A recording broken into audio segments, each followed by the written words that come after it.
صحیح بخاری حدیث نمبر 111۔ جحیفہ کہتے ہیں کہ میں نے حضرت علی رضی اللہ عنہ سے پوچھا کہ کیا تمہارے پاس کوئی اور بھی کتاب ہے؟ انہوں نے فرمایا کہ نہیں مگر اللہ کی کتاب قرآن ہے، یا پھر فہم ہے جو وہ ایک مسلمان کو عطا کرتا ہے، یا پھر جو کچھ صحیفے میں ہے۔ میں نے پوچھا اس صحیفے میں کیا ہے؟ انہوں نے فرمایا دیت اور قیدیوں کی رہائی کا بیان ہے، اور یہ حکم کہ مسلمان کافر کے بدلے قتل نہ کیا جائے۔ صحیح بخاری حدیث نمبر 112۔ قبیلہ خزاعہ کے کسی شخص نے بنو لیس کے کسی آدمی کو اپنے مقتول کے بدلے میں مار دیا تھا۔ یہ فتح مکہ والے سال کی بات ہے۔ رسول اللہ صلی اللہ علیہ وسلم کو یہ خبر دی گئی۔ آپ نے اپنی اونٹنی پر سوار ہو کر خطبہ پڑھا اور فرمایا کہ اللہ نے مکے سے قتل یا ہاتھی کو روک لیا۔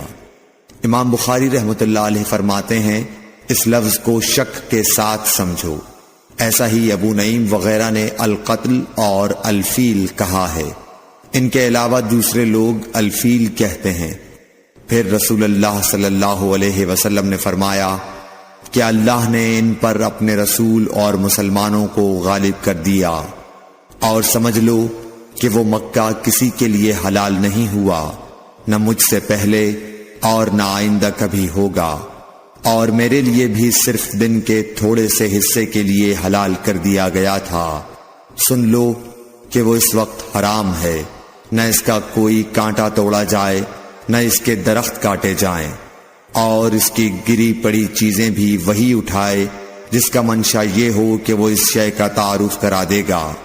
تو اگر کوئی شخص مارا جائے تو اس کے عزیزوں کو اختیار ہے دو باتوں کا، یا دیت لیں یا بدلہ۔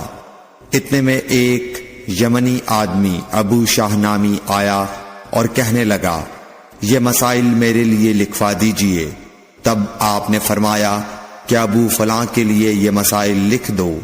تو ایک قریشی شخص نے کہا یا رسول اللہ مگر اذخر، یعنی اذخر کاٹنے کی اجازت دے دیجئے، کیونکہ اسے ہم گھروں کی چھتوں پر ڈالتے ہیں یا مٹی ملا کر اور اپنی قبروں میں بھی ڈالتے ہیں۔ یہ سن کر رسول اللہ صلی اللہ علیہ وسلم نے فرمایا کہ ہاں مگر اذخر۔ صحیح بخاری حدیث نمبر 113۔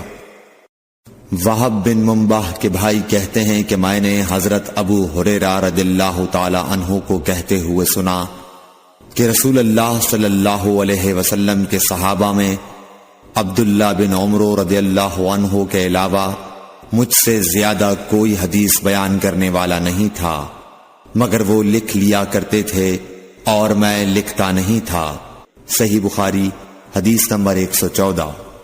جب نبی اکرم صلی اللہ علیہ وسلم کے مرض میں شدت ہو گئی تو آپ صلی اللہ علیہ وسلم نے فرمایا کہ میرے پاس سامان کتابت لاؤ تاکہ تمہارے لیے ایک تحریر لکھ دوں، تاکہ بعد میں تم گمراہ نہ ہو سکو۔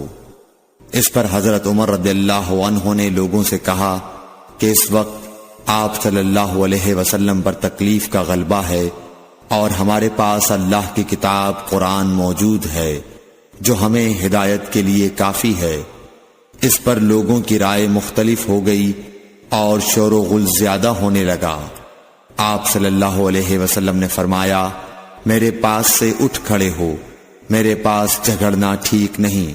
اس پر ابن عباس رضی اللہ عنہ یہ کہتے ہوئے نکل گئے کہ بے شک مصیبت بڑی سخت مصیبت ہے، وہ چیز جو ہمارے اور رسول کے اور آپ کی تحریر کے درمیان حائل ہو گئی۔ صحیح بخاری حدیث نمبر 115۔ ایک رات نبی کریم صلی اللہ علیہ وسلم نے بیدار ہوتے ہی فرمایا کہ سبحان اللہ، آج کی رات کس قدر فتنے اتارے گئے ہیں اور کتنے ہی خزانے کھولے گئے ہیں۔